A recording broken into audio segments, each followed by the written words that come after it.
Hello, my name's Heather Reganadis from Beachcomber Meditation, and this evening I'm here with my good friend Harry Smart to talk about mindfulness meditation and labyrinths. So I know Harry, we've worked together as chaplains at Hull Royal Infirmary, and also Harry is my chaplaincy supervisor. So Harry, could you introduce yourself and say a bit about your background and journey into mindfulness and meditation? Um, yeah, certainly. Yeah, it's really good to join you and be talking with you about labyrinths and this sort of thing. Exciting subject. Um, Thinking back, I have been interested in things like yoga and meditation for many years. I remember enjoying doing yoga as a student, and I know there's a difference between yoga and walking labyrinths, for example. But that thing about focusing, being present, has always been something quite important to me. Perhaps because I'm actually sometimes quite scatterbrained, so it helps me to. I need to take some time to be present, to be to be um, to be settled and centered. Mhm. Um, Many years ago, I went to Taizé, which is a Christian community, ecumenical community in the south of France, um, where they used chanting as a Mm. way of focusing and meditating. Um, and that also got me into thinking of, well, what are we doing here? What is helping us? Why, and if we do this and other traditions and faiths use this, and what is it about doing this that is so helpful? Mm. Um, and and so when it went from there, really. Um, I've worked for many years before becoming a general hospital chaplain as a mental health chaplain. So mindfulness became a subject, particularly in mental health, through finding peace in a chaotic world, Mhm. um, and that just sort of deepened my interest in how meditation could be made um, relevant, perhaps to working with people with mental health problems. Mm. Um, but I was doing the exercises myself, and the lovely thing was it was being led by a service user group, so it was a very empowering thing for other people, Mm. and I was learning from people who might be seen as patients, but were bringing skills and insights. So that was great. So over the years, I've had that interest in mindfulness. Um, the labyrinths, I think, came more recently. I was part of a group which was called The Edge of the Sacred, which was created to look at the interface between spirituality and Christianity, Mm. which can sometimes be a bit antagonistic. Christianity can sometimes approach sort of the broader world of spirituality rather sort of negatively. And sometimes that is returned, in fact, by those on the other side, sometimes because Christianity can look quite intolerant.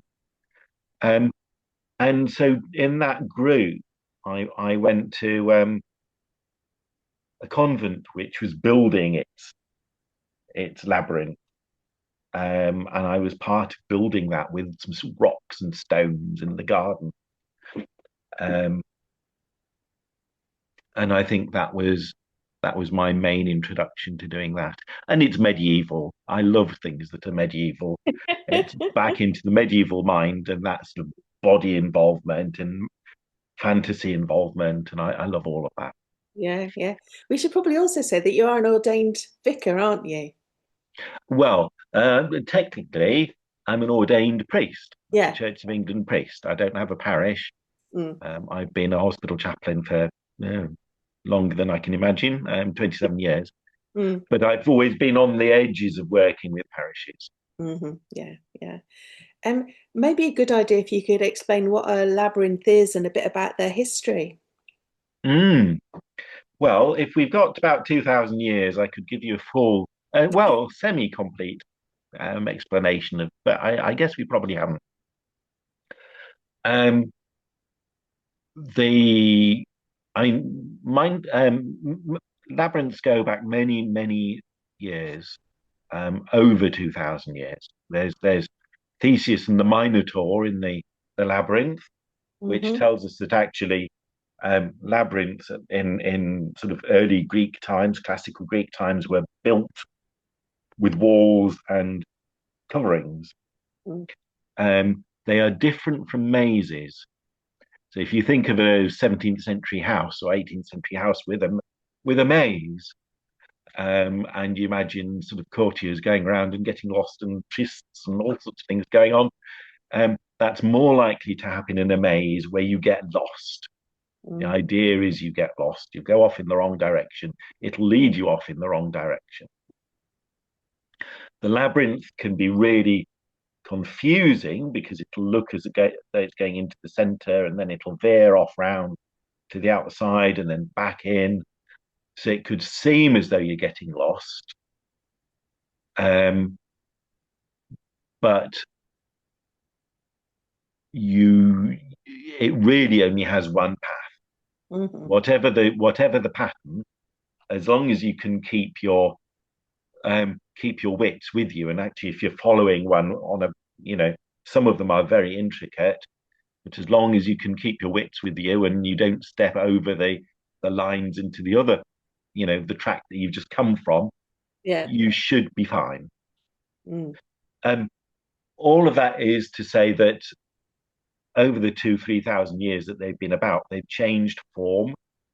So, and you find them on. There's one in the East Yorkshire Museum in Hull, which Mm. has a Roman labyrinth on a wall, on a mosaic on a wall. You'll find them in cathedrals. Um, you find them on as illustrations in illuminated books. Hmm. Um, and the Egyptians, for example, used them as a journey after death. It Oh, was a well. journey that the soul undertook after death. But most of the time, it seems to have been something we do in this life. And the medieval and later understanding has largely been, it seems, as the last stretch, perhaps, of a pilgrimage. If you couldn't get to Jerusalem, you would go, you would make your pilgrimage to a closer venue, maybe to the local cathedral or Chartres or Canterbury or wherever you were going, and you would walk that. And there are records of it being used in liturgy. So it might be that people danced around them. I mean, it's difficult to imagine, but maybe people danced around them in cathedrals. But there is one near to us which is outside, and that seems to have been a thing as well. So there are turf labyrinths which go back. It's difficult to tell, but maybe several hundred years, 500 years, something like that. It's more difficult with turf ones because there's less structure to measure. Hmm. So where's the one that's near us then, the turf one that's near us? The one nearest to the sort of old one nearest to me and probably to you is at Julian's Bower in Alkborough, which is in North Lincolnshire. Hmm. It's a very it's quite worn now, although it's renewed. There's a pattern in the church, um, and so it's cut according to the pattern in the church. Yeah. But the church is Victorian, and the labyrinth is much older than that. Hmm. Hmm. And it is on the convergence of the Ouse, the Trent, and the Ouse, the Trent, and the Humber. Hmm. And from there, you can see across to well, all the way across the Trent Valley, really. So it's a very, what's the word, auspicious site, really. So you would, it's in a way, it's not surprising that there's something about journeying there. It seems like a sacred site, if you like. Yeah. And what's your experience of walking a labyrinth? and your experience of working with other people with labyrinths? Mm. Um, I've I've walked them individually and privately and as part of groups. Mm, Um, I spoke about that that Edge of the Sacred group, and that was my first encounter. Um, I was involved with running a mental health drama group, which looked at journeys with the mm, labyrinth as a symbol of our journeys. When it can be difficult to get out of the house, even mm, we start our journey, and we think of places that are safe to go to, or where that are taking us on an adventure. But but I think my encounter with labyrinths changes according to how I am, actually. mm, mm, Um, there was a time when I'd been made redundant, when walking a labyrinth was incredibly difficult. It felt really tough and mm, quite bleak walking mm, it, you know, which is a thing. Um, you are confronted with whatever is going on inside you. mm, You encounter whatever is going on inside you. It brings you, focuses you, and settles you. But I will remember that it's many years ago now. Um, but walking that was quite difficult. mm, Um, I've walked it, Julian's Bower, I walked with my dad mm, because he wasn't particularly steady on his feet. So walking just behind him, mm. actually, so that if he fell, I suppose the idea was I would catch him. Yeah. Fortunately, he was fine. But walking that together felt very significant for me. Mm, Sadly, I didn't discuss with him how it was for him, and I should have done that. mm, But it felt very significant for me. Um, and then I watch people walking them and hear people's enthusiasm because it mm, sounds like something simple. You walk round in a sort of a pattern, mm. and you get to the center, and then you turn around and you walk out again. And Yeah. you can trace it with your finger on a A4 sheet if you print it out, and it looks simple. And you unroll the thing on the floor, and people walk it. Mm, But it has a because it involves focusing and walking, and it fits very closely to that journey of life imagery. mm, And because it turns us back on ourselves sometimes, and turn, we see things differently mm, as we're walking the path. We walk it often with others, mm, and it becomes like a piece of clockwork. When you're walking with others, you become mm. very aware of others too as they're walking. And it becomes both an individual act that you walk the path, you are walking your own path at your own pace, but you are walking it with others, and it develops an energy which I can't quite explain. Um, and that's one of the things I love about it, Yeah. that it's not about I might do a bit of a short mindfulness exercise at the beginning and explain it and whatever, but basically it's people's encounter with the labyrinth, Yes. and I love that. Yes. It's so personal. I remember we did one at Castle Hill Wellbeing Centre, the hospital wellbeing centre. We did. Had a group of people who were walking the labyrinth, and kind of you start on the outside and walk along this windy path, which eventually gets you to the middle. But when there's several people, sometimes you come quite close together, and sometimes you're Hmm. quite a long way apart. And we had a group of people that were kind of from the same department. I think that was quite a profound experience for them, experience individually, but also as a group of people interacting with each other. There was a real magic to it, I think. And when I've walked it myself, there's something really quite profound about the process. Yes, yes. It's an interweaving and a dance. Mm, And I think that's regardless of the pattern. Some of the patterns become more so, and I think that's one reason why the shark labyrinth works, because you are turning round, but it's not that complicated that it's not a it doesn't do your head in, Mm, but you are turning and moving and walking round, and mm, others are doing that around you in their own space, mm, in their own pace, sorry.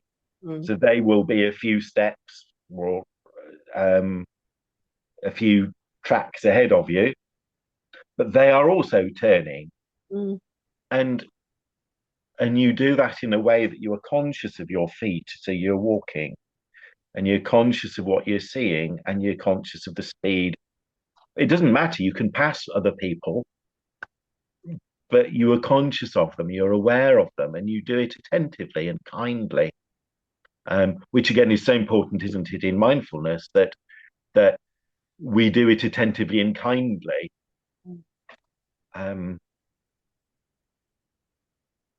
I think that makes the labyrinth really. So, so labyrinths can support presence and meditation and mindfulness. Yes, I think they are, if you like, they are mindfulness. I don't know if almost mindfulness in action. It's a little bit like, I don't know, one of those things maybe like Tai Chi or like yoga. It's you're focusing, Mm, you're being attentive. One of the lovely experiences was you talked about that in Castle Hill, and I remember that very well. Another one was walking with a couple of colleagues in Hull Royal, with one of whom was a Muslim consultant. mm, Um, and that's one of the lovely things, because although it's sort of come through medieval Christianity, it's not owned by any one tradition. mhm, So you can walk, you can dance around the labyrinth with people of other traditions, faiths, no faiths, as long as they come with that preparedness to walk and encounter the labyrinth. mm, And that's it, it's an open thing for you. I mhm. love that. Yeah. So it's a bit like a mindful walking practice, but Yes, yeah, and but in a very kind of traditional, spiritual kind of context of labyrinth. yes. Mm, Many years ago, I led a spirituality group um, in the mental health trust. And one of the things we did was we had a big roll of wallpaper. mm, Now you couldn't do this every day, but this was fun. So they were a great group, and so we found some paint, and people put paint on their feet, and walked their length, however long it was, of the wallpaper. And you can see they did it twice. So the first time they did, either very carefully or slowly, or they sort of run across. Um, and then the second time they did perhaps much more awaredly. And they went home with this roll of their walk. And in a way, a labyrinth is a development of that. Apart mm. from that, you're definitely doing, you know, it's a bit more complicated. You don't really get painty feet. Um, but but it's that thing of the journey and of being present. And you Yes. come out and you've walked. I mean, the long one can be half a mile. Mm, yes. You know, And you can kind of contextualize that journey, can't you? So as you begin the labyrinth, you might have a theme or some kind of issue that you're thinking, okay, I'm going to take this issue on this journey through the labyrinth. yes, Mm, yes, that's right. So whilst I would be, I'm sometimes reluctant, I'm rather reluctant to say to people, right, this is what you must do, because I want to keep that openness of it that mm, people bring themselves. But yes, um, there's a tradition of letting go on the way in, settling in the center. There's always a center that you stop at, and then coming out with something new. Mm. Mm. Um, Now, don't quote me on this, but I think it's expurgation, recreation on the way out, and something in the middle. But Yeah. I'm not quite sure. You're Yeah. giving, you're letting go, you're receiving, you're walking back. Hmm.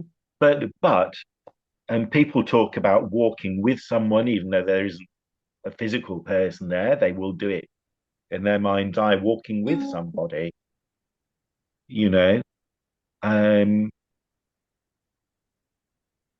the lovely thing about a labyrinth is, of course, that you're on a journey, but you're not. Yes. The Yes. main thing is you're putting one foot in front of the other. Yeah. And I if you're worrying about the theme, I think that can be a bit distracting. way. I thought it could be a nice way of like like at the end of a weekend of retreat, kind of walking a labyrinth as a way of kind of thinking what, journeying the retreat, maybe on the way in and then on the way out, thinking about how you're going to take what you've learned from the retreat back out into the world. Hmm. Yeah, something like that. So Harry, how can people find a labyrinth that's local to them? Well, there are lots of labyrinths around. Um, there's, excuse me, there's a thing called, there's a website, well, a society, but there's a website for it called the Labyrinth Society. And that has a labyrinth locator. Okay. So around the world, Mm, um, you can find out where there is a labyrinth near you. okay. That might be, that might be a new one somewhere. There's one in Edinburgh University campus, for example, or it might be Julian's Bower, or it might be Norwich Cathedral, or might be a nursing home actually, Mm, or a hospice. They're used in hospices. okay. But there are lots of labyrinths around. Most of them aren't ancient, Mm, but it's always a wonderful thing to do. mhm.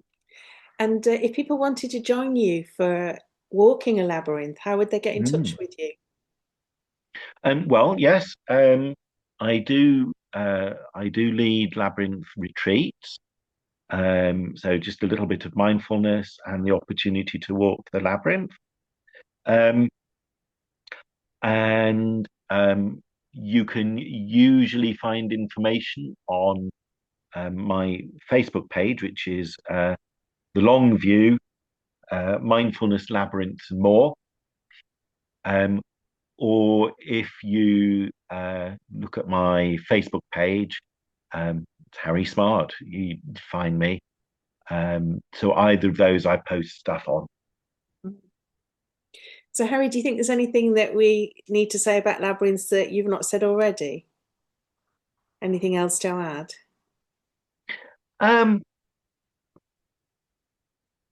I think give it a go and see how you feel, and don't take the first response. Like all good things, don't take your first response and let it color all the rest. It might be you're on an off day, or it might be that it's a beautiful day and it's a totally wonderful experience.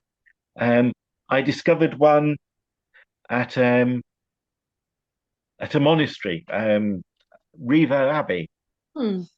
which we discovered just on a green in the middle of the abbey. It wasn't an ancient one, um, and so I walked around that, and I was looking at the abbey from different perspectives, Yeah.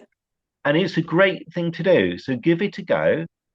Um, have a look and find out a little bit about them, but give it a go and Yeah. see how it works for you. Brilliant. So at Beachcomber Meditation, we've got a retreat weekend on the 5th and 6th of September called Enjoying Life Fully. And we're going to have Harry with us for a session so that we'll be able to take the opportunity to walk the labyrinth over the course of that weekend. So Harry comes with this like big roll it's like a tarpaulin, isn't it? That kind of material, and kind of roll it out in the room, and then it's got this walking track that we can follow. Wonderful. Thank you so much, Harry, for giving your time to the podcast. It's Thank it's you. great to Great to talk to you. talk with you. Yeah, lovely. Thank you so much.